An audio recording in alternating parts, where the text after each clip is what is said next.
Here. Happy New Year to you. Thanks for having me. Yeah, good to see you again. Did you have nice holidays? Yeah, nice holiday. Had a couple days off.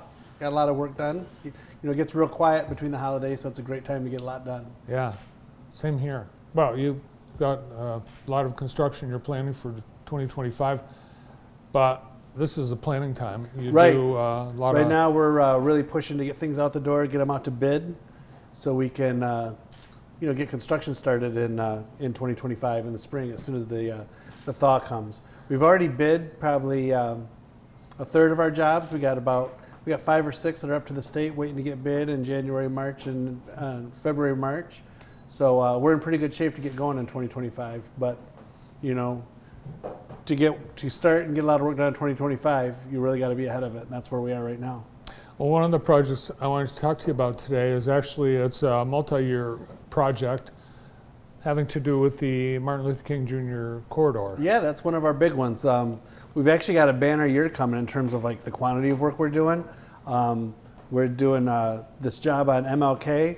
It's going to be one of our biggest investments in decades. I'm trying to think. It's certainly going to be the biggest street project that's been done in my whole career here. Really? Oh yeah. Bigger than downtown?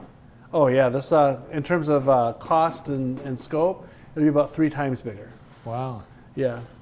So it's a very big investment. We were fortunate to land some federal funding that makes this possible. To redo and reimagine the street. We've been calling the project from the start the MLK Corridor Reimagined. Mm-hmm.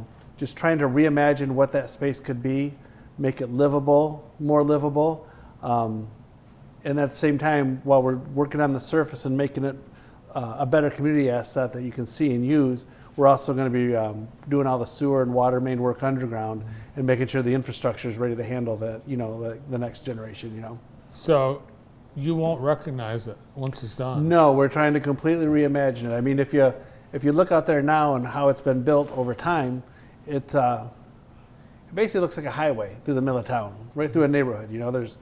It's a neighborhood where people live, and they've got I forget the exact dimensions, but there's like the equivalent of 4 lanes out there. Well, there have been times in different places all the way through to Vandercook, it has had 4 lanes of traffic. Right, and I think some of that might come out of the history of the, I don't know how we got to this point. I'm sure at one time it's always been a major artery into town, right? It's always been an artery that brings people from the south of town into town. I know it back in the old days, there was trolleys that went up the middle of it, and there was 2 lanes of them. Good point. And then the road probably went around the outside. The trolleys went away, but the road kept getting rebuilt wide. So really what you've ended up with is a lot of pavement. There's very little green space, which leaves no room for trees. It doesn't make it a great place to walk and to live. So we're trying to reimagine it. I mean, we want to keep that key transportation component there, because even after we get done and reimagine it, it's still going to be our major artery that brings people into town from south of town, right? So we got to keep it functional for the traffic, but also make it more functional as a neighborhood to live and a place to be, right? A place to use. So we're looking at doing less pavement, more green space, adding trees, making it easier to walk. We're adding a mixed use non-motorized trail down one side, similar to what we have on Michigan Avenue. So bikers will be able to get off the street, and it'll be more usable for pedestrians on both sides of the street. When I talk about grading it up, we're going to make the crossings narrower for pedestrians. You're only going to have to cross 2 lanes of traffic instead of 4, similar to like what we've done downtown. So it's kind of a whole mix of new solutions and reimagining it. I've talked to people. I don't think there's a comparable project we've done in Jackson in my career here that's going to be similar to this, but it's going to incorporate a lot of different components from past projects. It's going to make crossing the street a lot easier, like we've done downtown, where we've got narrower crossings. It's going to make more green space, like we did on 4th Street down there between Audubon and Audubon and Griswold. It still moves the traffic, but we got a lot more green space. The other thing that does too, though, as we move the traffic and create more green space, we're actually calming the traffic. So instead of having a road that makes you want to drive 50, it's going to be a road that's going to make you want to drive 30. makes a big difference to people who want to use the sidewalks and walk down the road. Traffic's a little slower. There's more green space between them, and there's trees. It's just going to be a completely reimagined street. You've been getting input and having meetings with folks in the neighborhood. Yes, we've had a couple of meetings, and basically the idea is, to make this a neighborhood street. Because right now, I think one would be hard pressed to argue that it was ever, the way it's built now, any consideration was given for the neighborhood. It was built so that people could drive through there quickly, and in the end, it's not a great place to use as a pedestrian or a resident.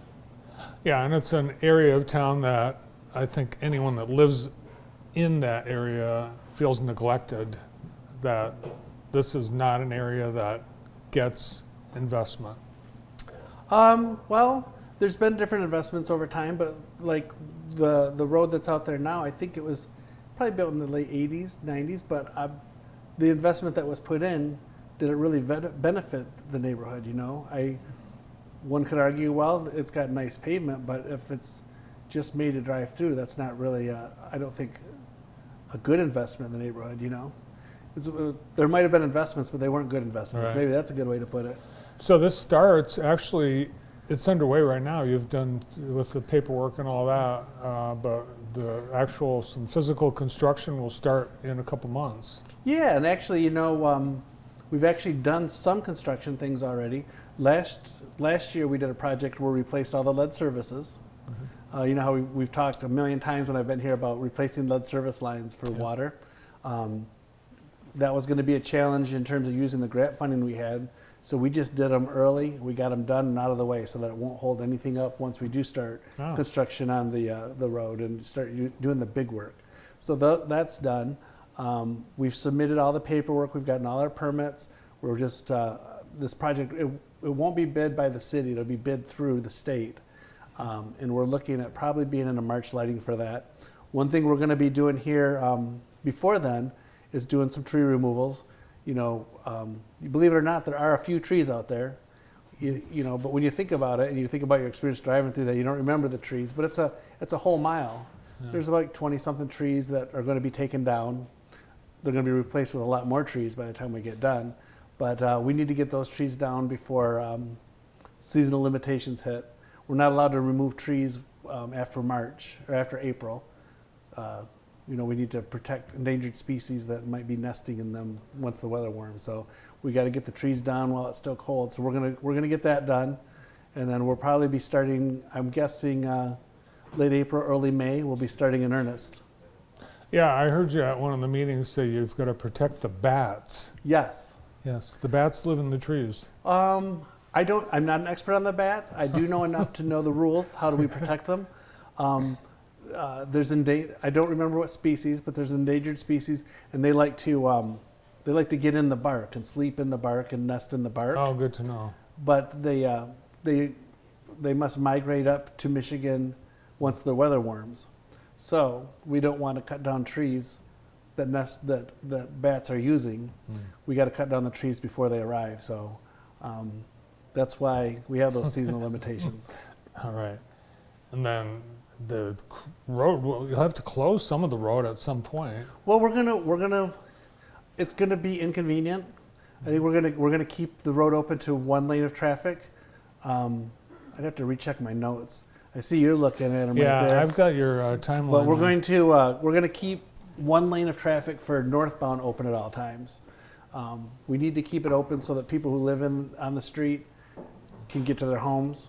We do that all the time, but really what we need to be concerned about is those businesses that are down there, that people can access those businesses and get in and out so that they're still able to function. So, but that being said, it's only going to be one lane. The rest of the road will be closed while they're working, and that one lane will shift as needed to allow for the work. Oh, that's nice. So there'll always be... There'll always be one lane, but southbound traffic will have to go around. They'll be on detours. Northbound will be able to go through. At one of the meetings I was at, the question was raised, well, what happens when a school bus stops and has to load kids and everybody has to stop and wait?